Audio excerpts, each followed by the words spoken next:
കർഷകരുടെ ദില്ലി ചലോ മാർച്ച് തടഞ്ഞതോടെ ശംഭു അതിർത്തിയിൽ വീണ്ടും സമരം ശക്തമാക്കാനാണ് കർഷകർ ഒരുങ്ങുന്നത്. കർഷകർക്ക് നേരെ വ്യാപക അക്രമം അഴിച്ചുവിട്ടതിന് പിന്നാലെ താൽക്കാലികമായി നിർത്തിവെച്ച സമരം ഇന്ന് പുനരാരംഭിക്കും. ഹരിയാനയിൽ നിരോധനാജ്ഞയടക്കം ഏർപ്പെടുത്തിയാണ് BJP സർക്കാർ കർഷക സമരത്തെ നേരിടുന്നത്. അതേസമയം കർഷകരുമായി കേന്ദ്ര സർക്കാർ ചർച്ച നടത്തുമോ എന്നതിൽ അനിശ്ചിതത്വം തുടരുകയാണ്. വിവരങ്ങളുമായി അബ്ദുൾ റഷീദ് ചേരുന്നു ദില്ലിയിൽ നിന്നും. Abdul Rasheed, good morning. ഏറെ പ്രധാനപ്പെട്ട ചോദ്യം, കർഷകരുമായി കേന്ദ്ര സർക്കാർ ചർച്ച നടത്തുമോ എന്നത് തന്നെയാണ്. അത് എന്തുകൊണ്ട് വൈകുന്നു? ഇന്നലെ ചർച്ച നടത്താം എന്ന് പറഞ്ഞതുകൊണ്ടാണ് സമരം നിർത്തിവെക്കാമെന്ന തീരുമാനത്തിലേക്ക് അവർ എത്തിയത്. പക്ഷേ ഈ സമയം വരെയും അത് സാധ്യമായിട്ടില്ല, നടക്കുന്ന ലക്ഷണവുമില്ല. എന്താണ് കേന്ദ്രത്തിന്റെ സമീപനത്തിൽ നിന്നും നമ്മൾ മനസ്സിലാക്കേണ്ടത്?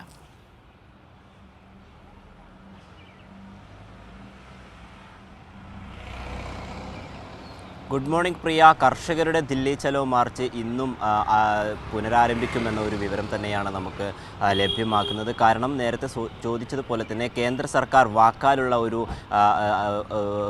അത് മാത്രമാണ് നടത്തിയിട്ടുള്ളത്. കർഷകരുമായി ചർച്ച നടത്തും എന്ന് ഒരു വാക്കാൽ മാധ്യമങ്ങളോട് മാത്രം പറയുകയായിരുന്നു കേന്ദ്രമന്ത്രി ചെയ്തത്. പക്ഷേ അത് എപ്പോൾ, എവിടെ വെച്ച്, എത്ര പേരുമായി എന്ന രീതിയിലൊന്നും ഉള്ള വിശദീകരണം നൽകാൻ ഇതുവരെയും കേന്ദ്രം തയ്യാറായിട്ടില്ല. ഇതിന് പിന്നാലെയാണ് ഇപ്പോൾ ഈ ഒരു അനിശ്ചിതത്വം തുടരുന്നത്. അതുകൊണ്ട് തന്നെ ഇന്നും ഈ ശംഭു അതിർത്തിയിൽ, ഹരിയാന പഞ്ചാബ് അതിർത്തിയായുള്ള ശംഭുവിൽ ഇന്നും വലിയ രീതിയിലുള്ള സമരം തുടരാൻ തന്നെയാണ് കർഷക സംഘടനകളൊക്കെ തന്നെയും തീരുമാനിച്ചിരിക്കുന്നത്. വലിയ രീതിയിലുള്ള പ്രക്ഷോഭം ഇന്നും ഉണ്ടായേക്കും. കാരണം കഴിഞ്ഞ ദിവസങ്ങളിൽ സമരം തടയുന്നതിനാവശ്യമായ വലിയ രീതിയിലുള്ള ഒരു പ്രവർത്തനങ്ങളാണ് BJP സർക്കാർ ഒന്നടങ്കം കൈക്കൊണ്ടത്. പ്രത്യേകിച്ചും ഇൻ്റർനെറ്റ് വിച്ഛേദിക്കുന്നു, ഒപ്പം ടിയർ ഗ്യാസുകൾ പ്രയോഗിക്കുന്നു, വലിയ രീതിയിൽ ബാരിക്കേഡുകൾ നിരത്തിക്കൊണ്ട് കർഷകരെ നേരിടുന്ന തരത്തിലുള്ള വലിയ രീതിയിലുള്ള ഒരു പ്രതിരോധ പ്രവർത്തനമാണ് കേന്ദ്ര സർക്കാരിൻ്റെ ഭാഗത്തു നിന്നുണ്ടായിരുന്നത്. പക്ഷേ ഈ പ്രതിരോധങ്ങളൊക്കെ തന്നെ തരണം ചെയ്തുകൊണ്ട് തങ്ങൾ എങ്ങനെ വിധേനയും ഏതു വിധേനയും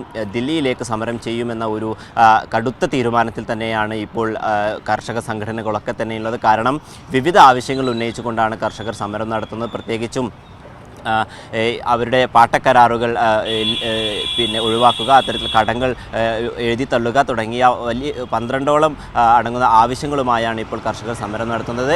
എന്തായാലും കർഷക സമരം ആരംഭിച്ചിട്ട് ഇന്നേക്ക് 300 ദിവസം കഴിയുകയാണ് എന്ന ഒരു പ്രത്യേകത കൂടിയുണ്ട്.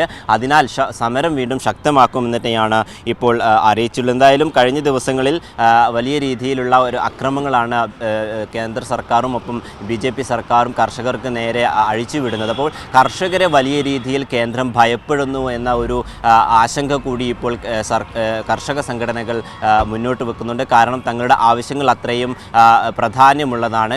രാജ്യത്തിൻ്റെ ഒരു വലിയ സംഭാവന തന്നെയാണ് കർഷകരെന്ന് പറയുന്നത്. അപ്പോൾ തങ്ങൾക്ക് അനുകൂലമായിട്ടുള്ള നിലപാടെടുക്കാൻ കഴിയാത്ത കേന്ദ്ര സർക്കാരിനെതിരെ വലിയ രീതിയിലുള്ള ഒരു പ്രതിഷേധം ഇനിയും ശക്തമാക്കുമെന്ന് തന്നെയാണ് ഇപ്പോൾ കർഷക സംഘടനകൾ ഒന്നടങ്കം അറിയിച്ചിട്ടുള്ളത്. എന്തായാലും കഴിഞ്ഞ ദിവസം ഉച്ചയോടുകൂടിയാണ് ദില്ലിയിലേക്ക് ശംഭു അതിർത്തിയിൽ നിന്നും പ്രതിഷേധ സമരം ആരംഭിച്ചത്.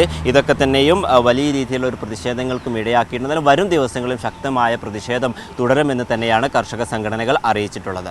ശരി, എന്തായാലും കേന്ദ്രത്തിന്റെ കർഷക വിരുദ്ധ നയങ്ങൾക്കെതിരെ കർഷകരുടെ ദില്ലി ചലോ മാർച്ച് തുടരും എന്ന് തന്നെയാണ് മനസ്സിലാക്കേണ്ടത്. കേന്ദ്രം ഇപ്പോഴും കർഷകരോട് സംസാരിക്കാനോ അവരുടെ കാര്യങ്ങളോ ആവശ്യങ്ങളോ കേൾക്കാനോ തയ്യാറാകുന്നില്ല. അവരുമായി ചർച്ച ഉണ്ടാകുമെന്ന് പറഞ്ഞതിന്റെ പശ്ചാത്തലത്തിലാണ് ഇന്നലെ ഈ സമരം നിർത്തിവെച്ചത്. പക്ഷേ അതുണ്ടായിട്ടില്ല. ഇതുവരെ വാക്കാൽ പോലും അത് പറഞ്ഞിട്ടില്ല, അല്ലെങ്കിൽ വാക്കാൽ ചർച്ച നടത്തുമെന്ന് പറഞ്ഞതല്ലാതെ മറ്റു കാര്യങ്ങളിലേക്ക് കടന്നിട്ടുമില്ല. എന്തായാലും ഈ കേന്ദ്ര സർക്കാരിൻ്റെ നയങ്ങൾക്കെതിരെ ശക്തമായ പ്രതിഷേധമാണ് കർഷകരുടെ ഭാഗത്തുനിന്നും ഉണ്ടായിക്കൊണ്ടിരിക്കുന്നത്. അബ്ദുൾ റഷീദാണ് വിശദാംശങ്ങൾ നൽകിയത്.